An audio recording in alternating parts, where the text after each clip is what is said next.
The prince has been on a day-long tour of Lancashire, visiting 4 locations. He first visited St Michael's-on-Wyre in February last year after the floods in December 2015 damaged 1,700 businesses and homes. On Monday, he reopened the refurbished village hall and met residents who were forced to move out of their homes following the storm.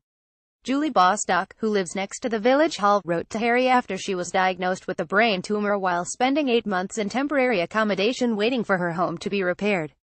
She said, "I wrote to him about the work he does with mental health and said what a shame I hadn't been able to meet him last time." Harry met Mrs. Bostock, who has fully recovered after surgery to remove the tumor, with her husband Ralph and son Jack Prince, and was shown photos of the damage which was done to the house. He also spoke to their neighbors Graham and Lynn Moore-Timor, who were unable to return to their home for 9 months after the flood. The prince spoke to 99-year-old Winnie Hodson, who first met him when he visited last year. Her daughter Winnie, 77, said he remembered her from last time.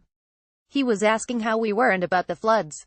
The prince was greeted outside the village hall by children from St Michael's-on-Wyre Primary School, which had to be completely refurbished, and presented with a stick of Blackpool rock by one member of the crowd.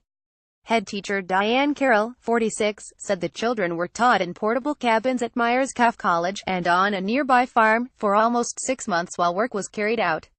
She said Harry was asking about the school and said he had been speaking to one of the students outside whose home had been flooded as well.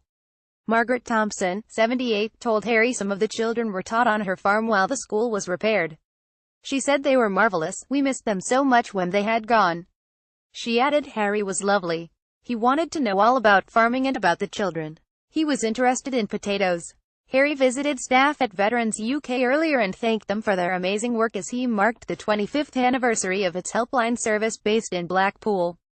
The 24-hour helpline provides welfare support for ex-service personnel and their families, working in partnership with charities and support networks, and receives hundreds of calls daily. He met widow Gemma Nielsen, 29, of Preston, whose husband, Darren, 31, was killed 4 months ago in a tank explosion during a training exercise at Castlemartin, West Wales. Mrs. Nielsen and daughter Millie, 8, moved out of military accommodation following the loss of her husband, who had been her childhood sweetheart since the age of 14. They are living with her parents, but with the ongoing help of Veterans UK she hopes to buy her own home. She said the service has been absolutely invaluable. I don't know where I would be without it. Retired RAF Squadron Leader Stephen Flaherty, 66, who receives a war disablement pension, said the prince was a delight. He said he has a very detailed knowledge of an awful lot, without a shadow of a doubt. A very caring person. Mr. Flaherty, from Lytham, gave up flying in 1986 because of medical issues and was eventually put in touch with Veterans UK. He said they tell you about allowances that I had never heard of.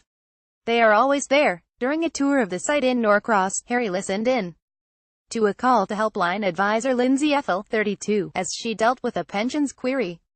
Ms. Ethel said it was a great honor meeting Prince Harry, a once-in-a-lifetime opportunity that I feel extremely privileged to be part of.